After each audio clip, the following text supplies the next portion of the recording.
very honored to be here. I'm humbled. In fact, my goodness, some of the most beautiful, inspiring words were spoken here tonight. I think I'll open up a new deaf poetry jam or something. I mean, it is a beautiful thing. You know, there's a great yogi. His name is Paramahansa Yogananda. Some of you know him, but he said the imagination is God. And then he would put, you know, that hard work, dedication, and faith is a miracle process. And so those who really have faith can do it without work, but we need the dedication and the work. And so we're here today, we're planting a very special seed. And I see, like it started with this imagination thing, I started talking about how I was on the road with Captain Dennis doing these hip-hop summits, get young people to talk about financial literacy, and we knew violence was a subject that had to be addressed, and Captain Dennis was doing it in some other cities. And so I invited him to come here. And after having spoken to Erica Ford, who was talking about the violence, said, can we create a movement? And what Captain Dennis said to me that really resonated, and it's for you all, especially the Peacekeepers, to know, you know, to move with love. And if we come to the community with love, even you know, they said in the scripture that those people fully entrenched in a Ahimsa, even in the jungle, even the lions were not with them at all.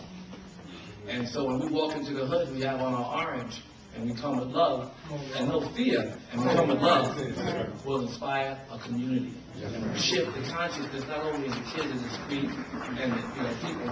I went back to Holland, I see friends my age, you know, and it will shift the consciousness of the police. But the people I saw my age, you know, it was sad. I saw one, and he told me this story about how he was starving, and it just made me so sick to see a man 300 pounds that was starving. And what they're lacking is consciousness.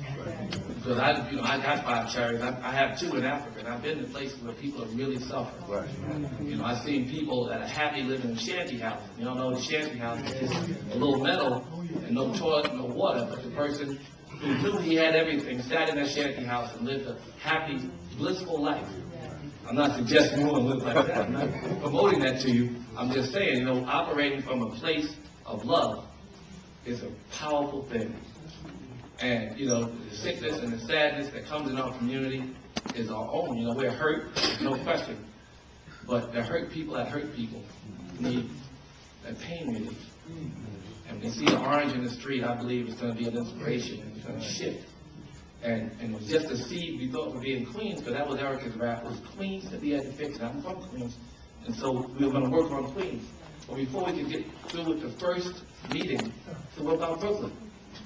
You know, I'm here now, only a few days later, now we got other communities. I see brothers from Newark.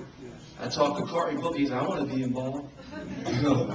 So, and I think that's a good statement, because it's good to get our own money involved, and, you know, and I'm happy to contribute. But that's the mayor's job, too. You know, it's the mayor's job in Newark, and there's black mayors all over this country, 600 of them. And we started a right movement, and the movement's going to inspire young people. And they got the big mouth, they're the poets, they got the big mouth.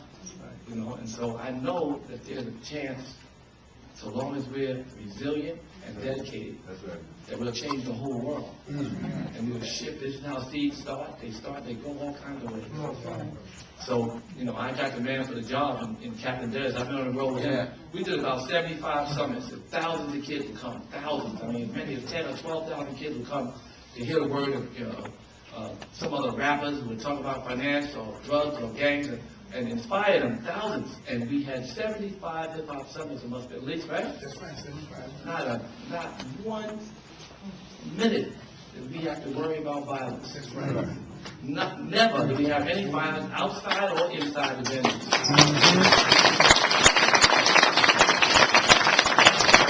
The brother I thought here was a big inspiration to me. I think it's the minister. You know, we had those marches, and the police were there. And I was on all the marches, and the police were there in force. First one especially, they were nervous. Black people were tear washing, and they ain't leave a gum wrapper. That's right. That's right. That's right. What I'm trying to make is that when we move with the right attitude, and we exude the kind of love that I know we can exude, that we're going to spread like wildfire. And even the minister, he said a million. Did he say the word went out of his mouth and he couldn't, because he couldn't believe it. We can dare to believe. And again, I said the imagination is God. We can believe that if we make the proper steps now, and even when we misstep, if we're dedicated, we have faith in this movement, it will spread around this country, it will affect all of our communities. And the police will love and respect us and work for us. So that's what I want to see happen. I'm here, it's my prayer, and, I'm here to support you, and, I love you all for coming out and doing this. And I love Captain Dennis Muhammad, and Bob Law has been, an inspiration to me, for my whole adult life. So, anyway, thank you all. Yes, sir.